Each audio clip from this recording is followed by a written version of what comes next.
finally here. So, Hilary, thank you so much for meeting with us, and I really appreciate it. And thanks so much for participating in this show. So, Hilary, where did you grow up in Pennsylvania? Yeah, I grew up in Upper Bucks County, Pennsylvania, which is this beautiful sort of bucolic setting with lots of old rolling farmland and trees and.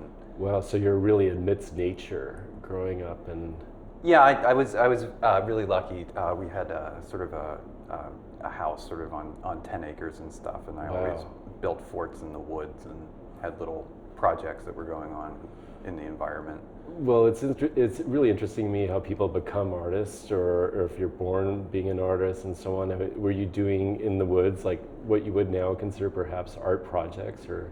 I wouldn't consider them art projects, but there was a certain ambition in terms of the projects that I would take on. So we'd build forts out of field stone that we'd find from the tilling of the fields and stuff. So there's a certain ambition in the things we worked on. Doing things that weren't necessarily the norm, but taking things from nature and organizing them and making constructs and structures that would be a little challenging, or? Yeah, I think a little bit. I mean, I think that, there was also just the element of play with what was at hand. And so, a certain amount of treehouse building and, you sort of build things to enjoy them. I made a raft once. Before college, the self-assigned work, as it matured, probably wasn't just tree houses, but. No, sure. I mean, I think at a certain point, you know, like I always loved drawing. I had a lot of love notes that I would draw for my girlfriends at the time, and in some ways that was sort of the most honest work. But I was always a really dedicated drawer. So. What do you mean by love notes? Like little pictures of flowers. And no. I had a big. I had sort of an obsession with Through the Looking Glass and Alice in Wonderland. So a lot of the material was based off of that sort of body of imagery. Looking at like the Tennille illustrations. Yeah, absolutely. The Tennille illustrations were like copying them or doing things that were like that. Like that. So sort of taking elements and sort of working with them. That's interesting because that's all about, I guess, like looking through something to find different cosmologies that exist along with the world that you're conscious of. You're being very, very generous.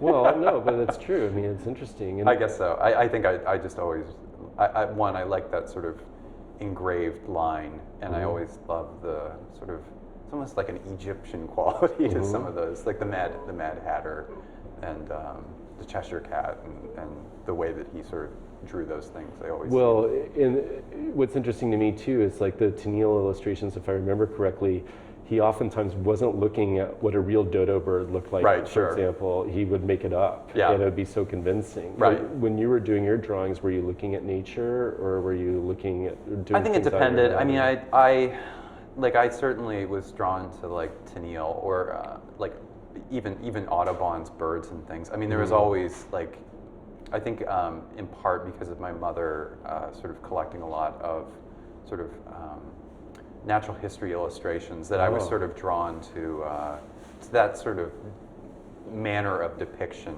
and so I definitely had like a lot of animals going on. And that's interesting too, because all those are very detail oriented. Absolutely. They're really micromanaged to depict the reality of like the species or something when you're talking about Audubon.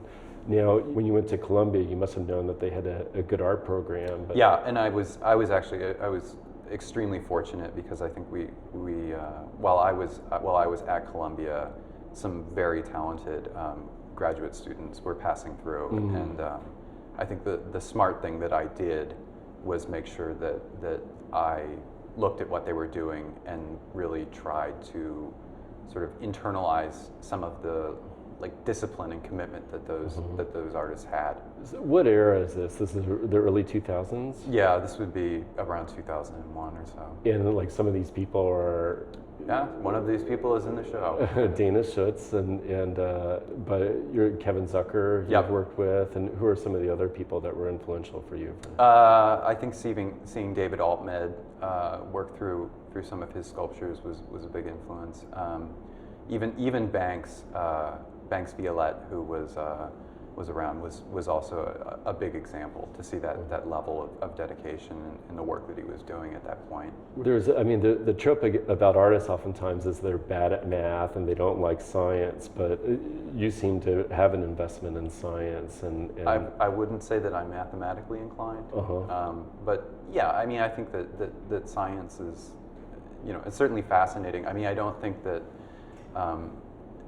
I mean, if at the end of the day what scientists sort of do is sort of try to come up with explanations for phenomena in the material world, I mean, I feel like art is sort of the inverse of that. I mean, we're looking for, material facts that sort of transcend, the expectation of, what's around us. And I think that, for a scientist in some ways, like, you're waiting for that special thing in the world to sort of pique your curiosity, to sort of propel your investigation forward. And with artists, I mean, you're sort of looking for that material thing that happens, to sort of drive you into a new way of looking at the world that you can transmit to your viewers. So I always think it's sort of a philosophical way of thinking aesthetically, right? But it's more, I guess, akin to philosophy or something like that. I mean, there's definitely an aesthetic, within the sciences, certainly. What were some of your influences, do you think? I mean, I think that actually probably the reading that sort of has most inspired me hasn't been stuff that I studied directly in college, but I would say that Jorge Luis Borges would be a huge influence. Why so? I think Borges is really wonderful because there's a certain illogic in the sort of conceit behind the stories. But then that sort of illogic is followed through so logically in terms of its development in propelling the story. Like the sort of ramifications of that sort of illogical conceit are carried through all the way to the end.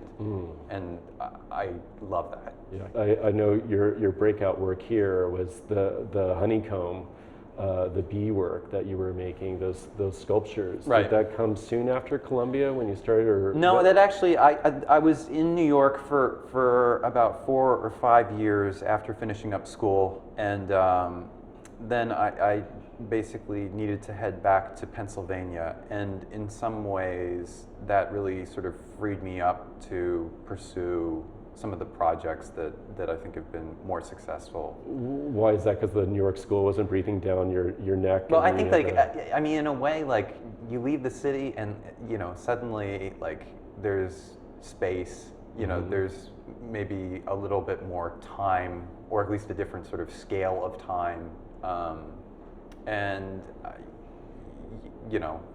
it's wonderful to have a car and move around. And I mean, I'm right. certain that you couldn't do the bee work obviously in the city. I mean, no, I don't think so. What was the epiphany for that? And we're talking, of course, of the sculptures that you have the bees help create. Right.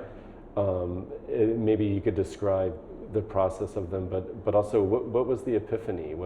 Well, I think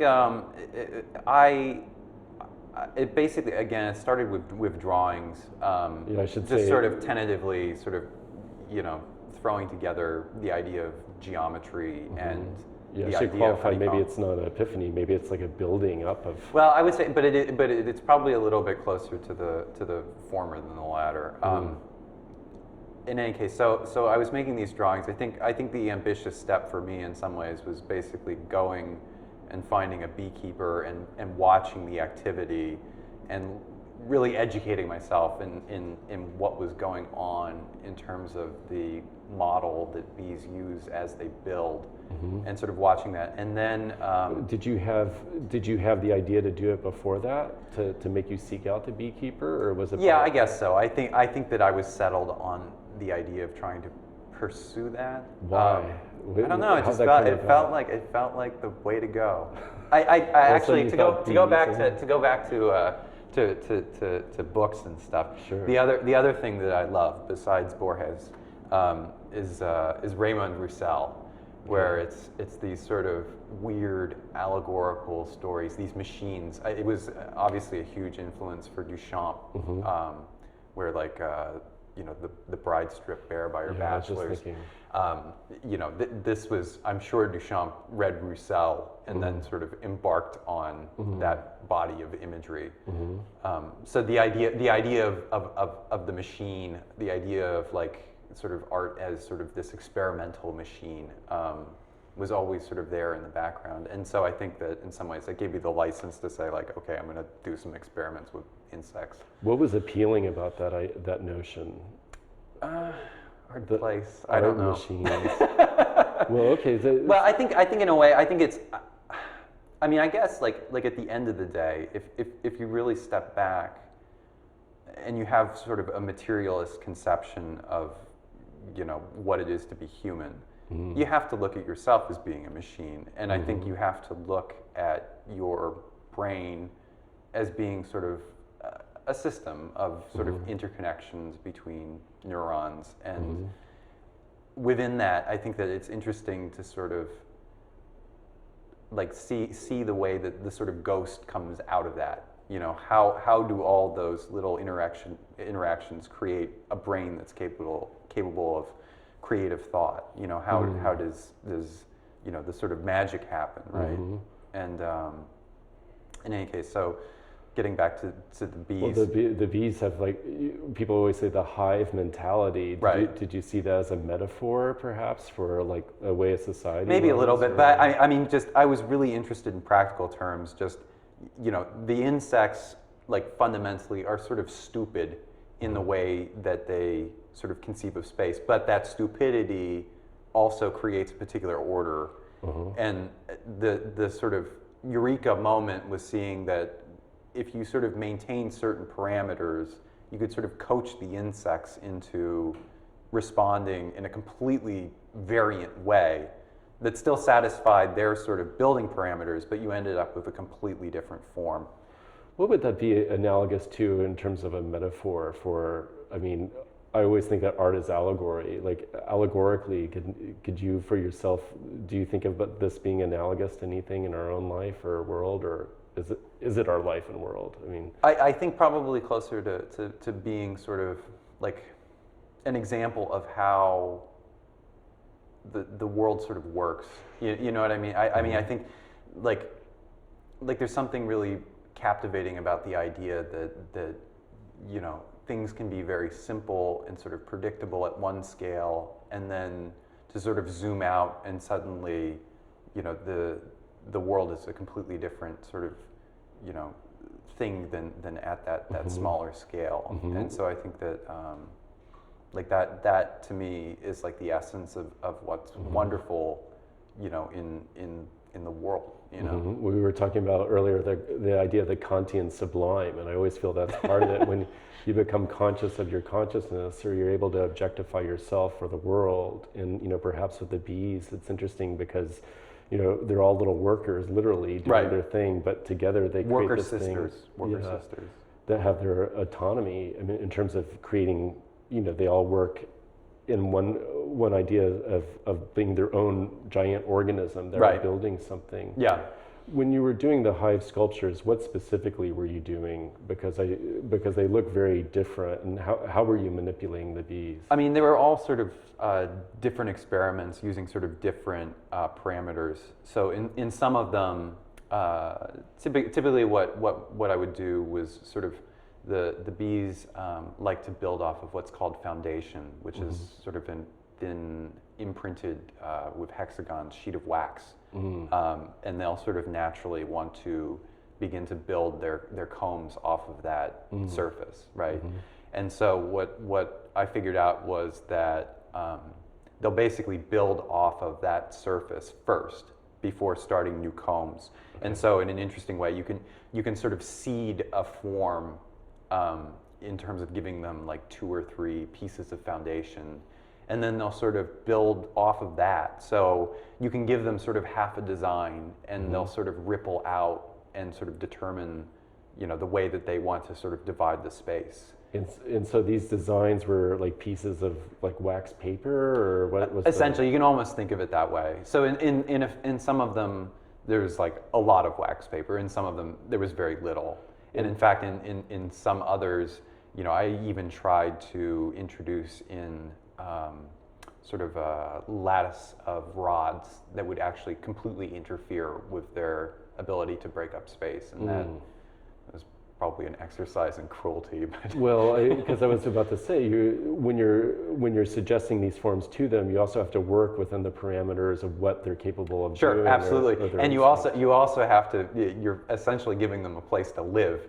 And Right. so there's all kinds of considerations that also have to be made in terms of, you know, is this going to support the life of the colony over that period of time? So all of those things have to come into consideration, which is they're fun problems to work around. What color to paint a beehive, you know, becomes an exercise in, you know, what color is going to receive the most energy from the sun, you know, which is how are you going to keep this thing cool in the hot months of summer and stuff. And it's nice to have choices defined by that kind of condition. And I mean, it's really interesting to me because you're working with them almost like an architect would work with the people who live in the building. Absolutely. And so it's not just you dictating to the bees as workers to make your art. Sure. In fact, like there's a kind of a copaesthetic relationship. Yeah, no, I mean, hopefully what's the most interesting part of that set of experiments is to sort of see the back and forth between sort of giving the bees sort of a structure or a program to follow, and seeing the way the bees sort of relate to that on their own terms, and sort of seeing the way that seed becomes, you know, a different structure than what you would have anticipated. Because what's intriguing to me, especially about your work thus far, is that like as a painter, usually you're in control. Right. You know, it's like you and then your hand on the brush, and you're making the. For yourself, it's interesting because you kind of give yourself over to perhaps the set of problems that you're presenting to yourself, and letting those, like the bees, take over the work in some ways. Right. And I guess you have the job of then taking out the structure that they then make and Right. deciding when that would happen. Yes. So ultimately, you can pull the and plug. I think it's, you know, there's also like decisions about what the sort of parameters of that system are going to be. You know, and those, like any like good work of architecture, you know, there's a sensitivity to like how people are going to use that space, how the bees are going to, you know, work with that sort of armature or structure that they're starting with. In that, are you thinking about functionality? Or are you thinking about aesthetics? Like, how much does the idea of like beauty or aesthetic form enter into the mix of?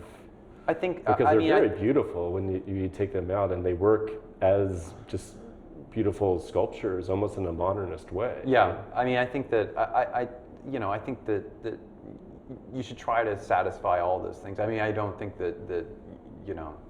I mean, there's certain hives that were chosen for their aesthetic merits. You know, there's other ones that, you know, I really was sort of performing an experiment to see what would happen.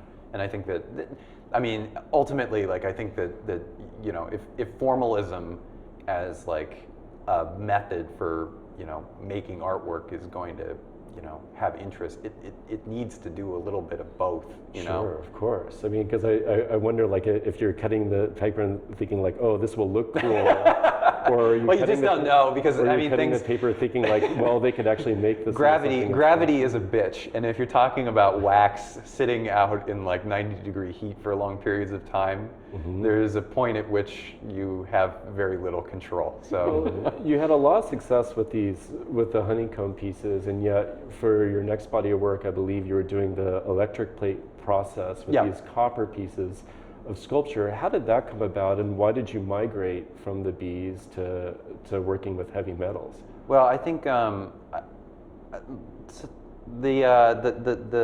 copper and the bees, while on the face of it they wouldn't seem to be entirely related, I mean, I was really interested in having sort of a system that would be set up where nature would sort of do a certain amount of the work for me.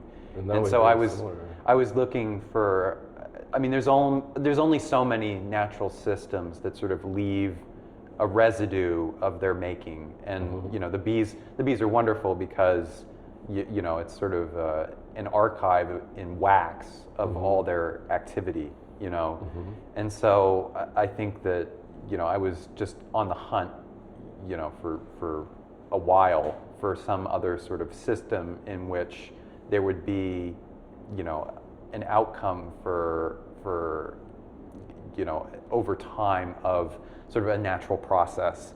And the electroplating, I bumped into some weird website with these sort of nodulated growths that had been produced in an electroplating operation, and they're just fascinating and also really beautiful. I mean, they're sort of like clusters of grapes in, like, you know, chrome.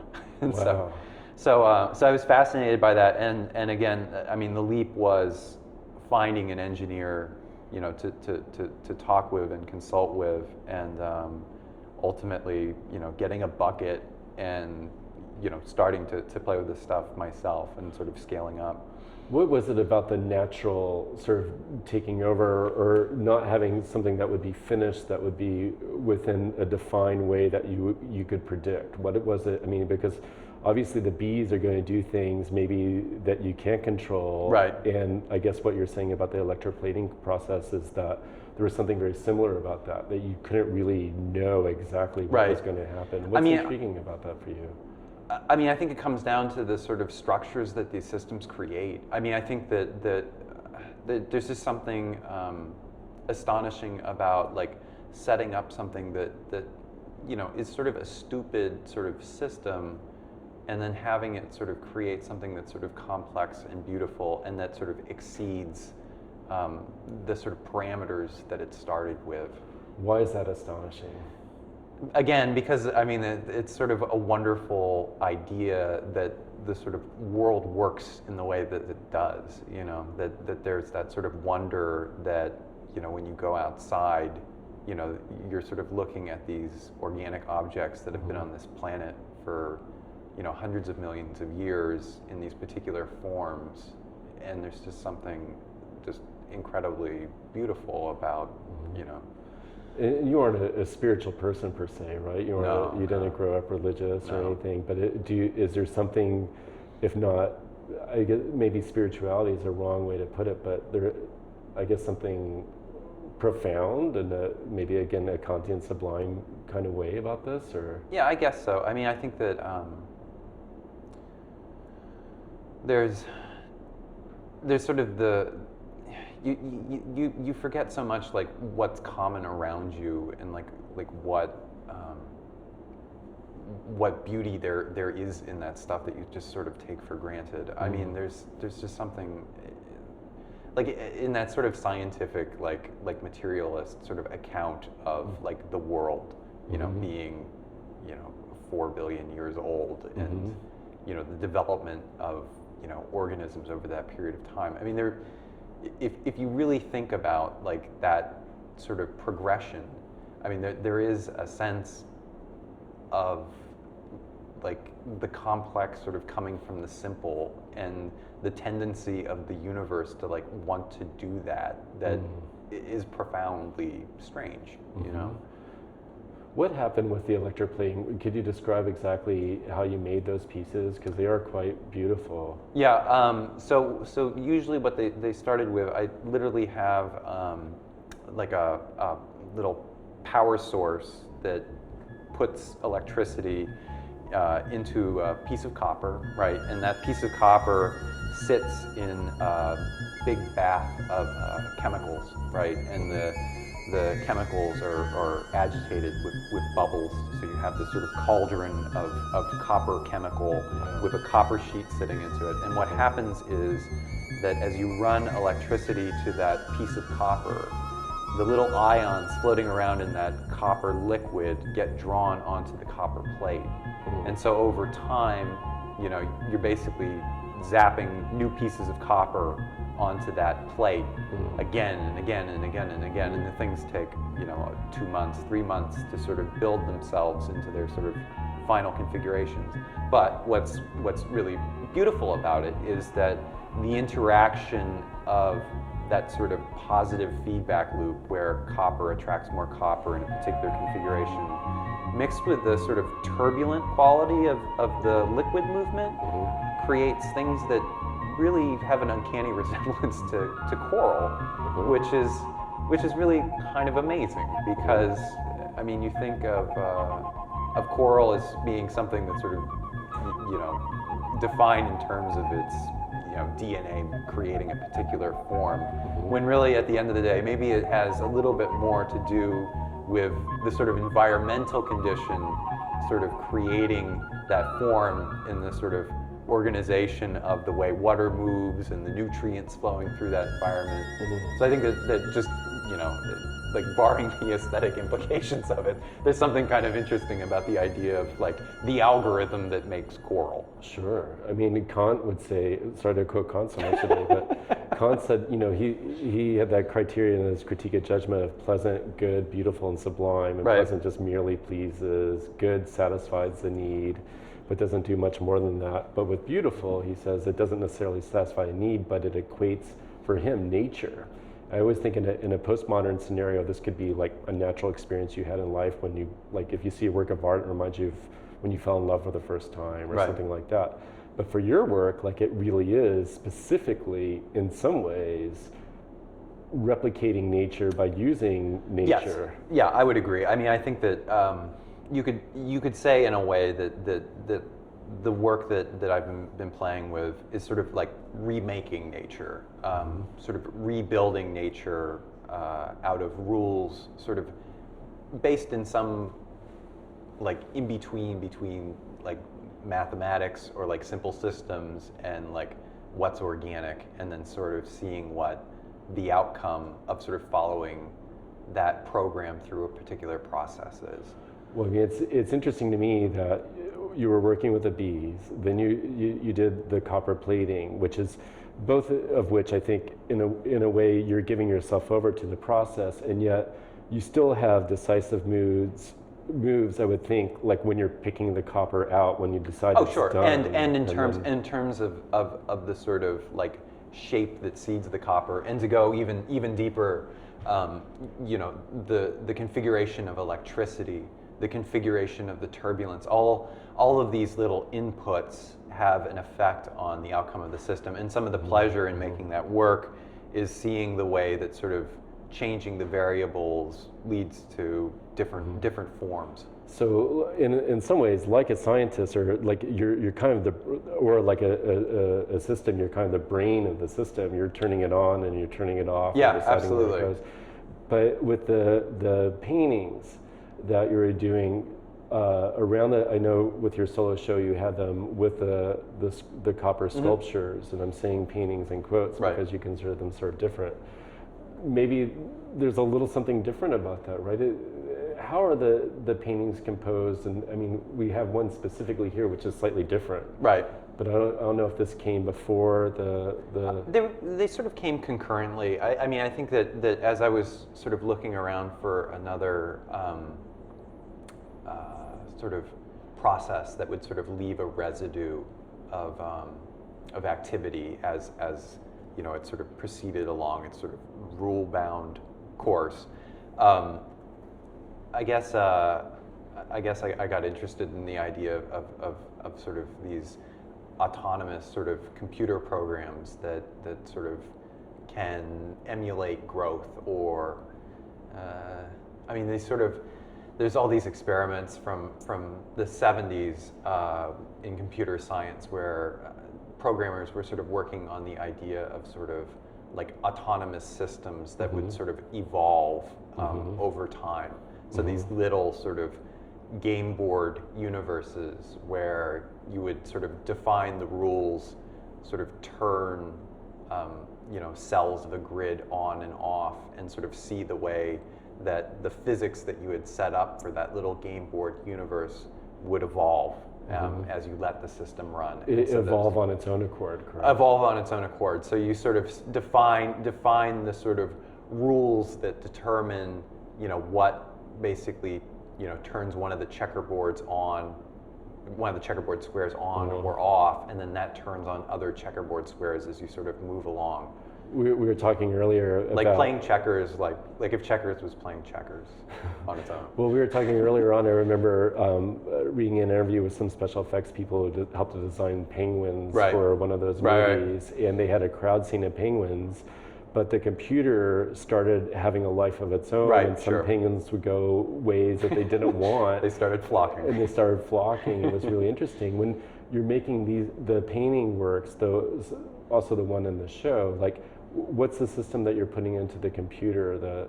Well, usually with these, like this painting, for instance, it basically, I was interested in sort of working on the walnut as sort of a ground in part because I thought that I could sort of seed that system with the sort of knots in the walnut, and then those sort of knots would evolve outwards, you know, again, in a way sort of prescribed by the algorithm that determines what turns what little square on when whatever square is on, and they would sort of grow outwards. And there's this very beautiful rule in that sort of class of computer programs I'm talking about called a coral rule that really makes these sort of lovely lichen-like sort of development.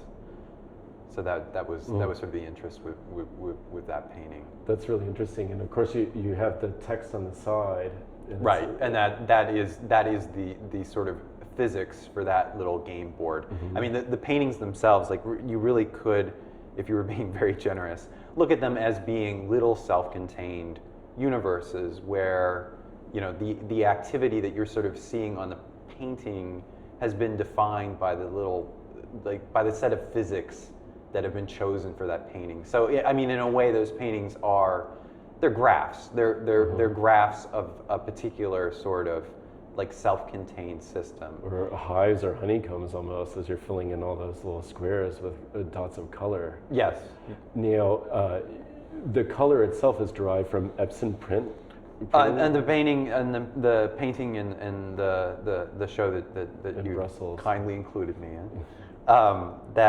That painting, I used the inkjet printer system for an inkjet printer. So it's the cyan, magenta, and yellow color channels from a printer. But you're applying it by hand, correct? I was using an airbrush. Oh, okay.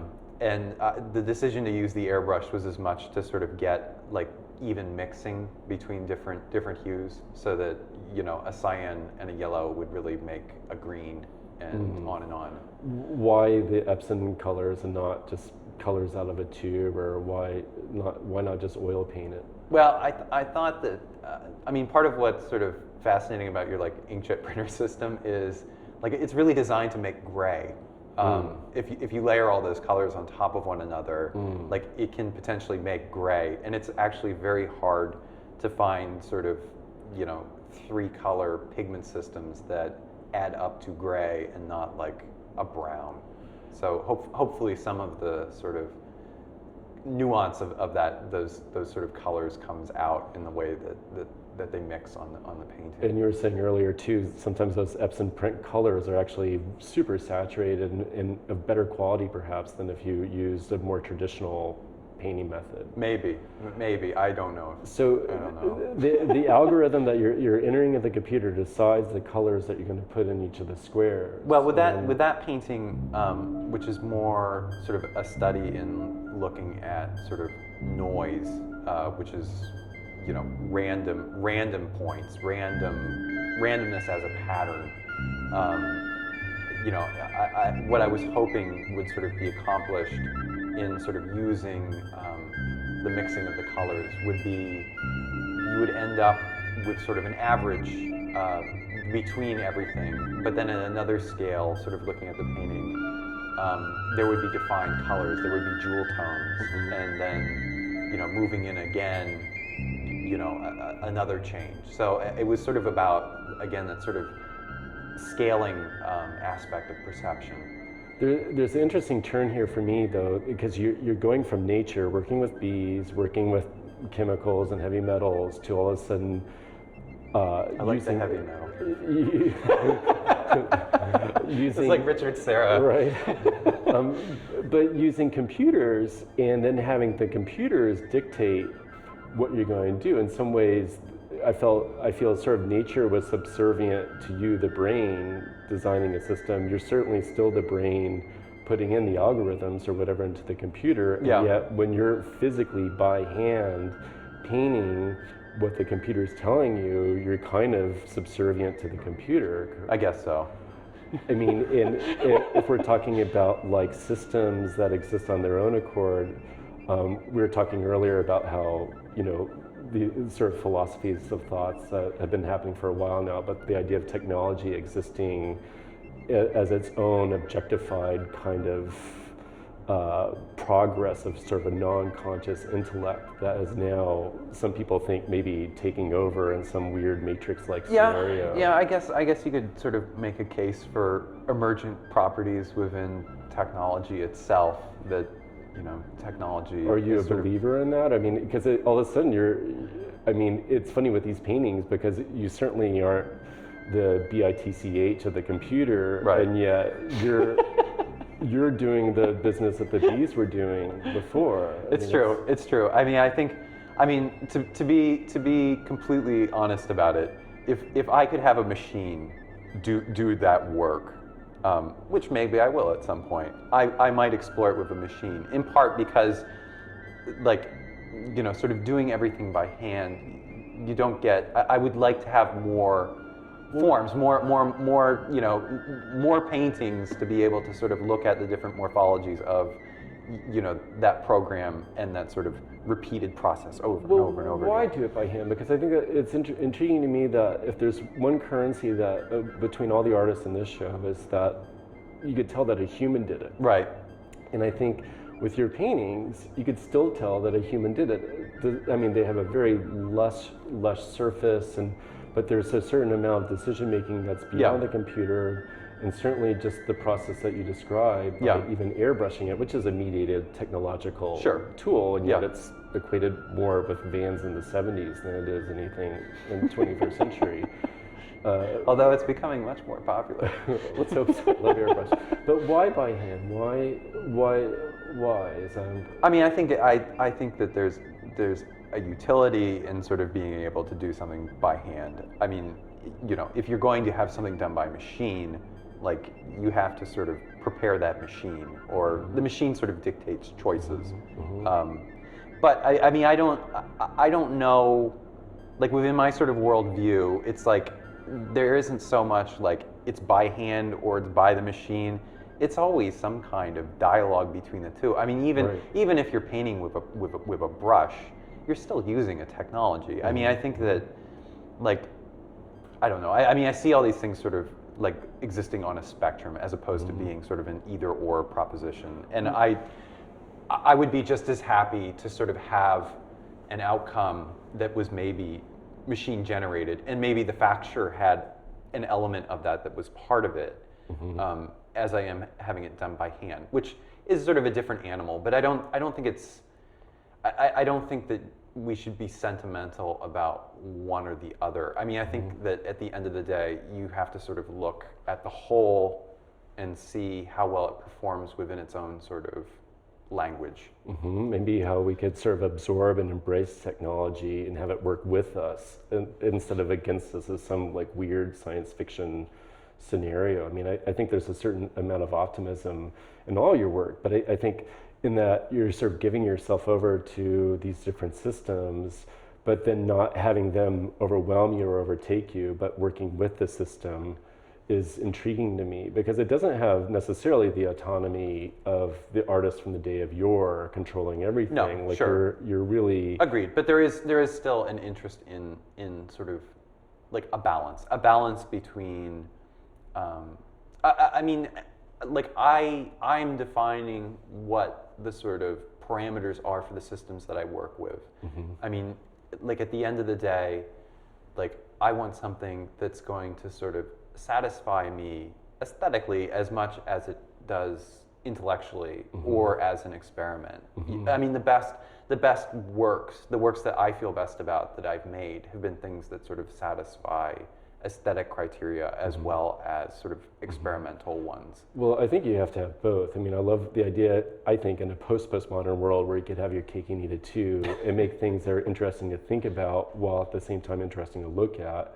But also, for me, a third component might be just sort of that play in between form and content, or maybe it has something to do with the ghost that you were talking about before, but the warmth maybe of the work, of spirit's the wrong word. I mean, if you think about process art of the past, or even minimalism, which is something that I think your work perhaps, could be a part of, there is like a warmth and a beauty and a generosity in that perhaps, at least from my generation, I don't perceive so much in the cool work of the past. Right. I mean, is that important to you, to have something? I mean, the new work that you're making, I saw a glimpse of, and I know you're still working it out, but it's interesting because they're curved shapes of paper that you've then by hand rendered different shadows and so on, and they have a different sort of optical effect, but it feels like instead of giving yourself over in part to a computer, here with this new work, you're bringing it back home and doing it all by hand, and yet there's still something. Yeah, no, I think I'm not in terms of like the overall sort of gestalt of what I'm doing. I mean, I'm not completely sure like the relationship between what I'm playing with right now and the work that's sort of gone in the past, but that's where you want to be as an artist, is constantly sort of expanding your boundary. But like I'm interested in sort of admitting the viewer a little bit more. I mean, I think that in some ways, like some of these projects, they yield these really elegant sort of artifacts, and there is sort of an artifactual aspect to all this stuff. It's as if you're sort of looking at the outcome of sort of an alien sort of civilization. And like, that's a particular kind of beauty. There's also a beauty that sort of like lets you in as the viewer, that sort of incorporates you as the viewer. And maybe that's what I'm interested in exploring, a little bit more. Holding right their now. hand a little bit with the illusionistic aspects of it. A little bit, maybe a bigger payoff. Well, thank you very much, Hilary, for a very wonderful conversation. Is there anything else that you'd like to add that we haven't broached yet? I think we're good. I think we're good. But, well, I look forward to seeing the work from the future, and certainly this piece is amazing, and I really enjoy the pieces that you have in the show. Truly compelling and beautiful. Well, thank you, and perhaps sublime when you're thinking of the bigger picture.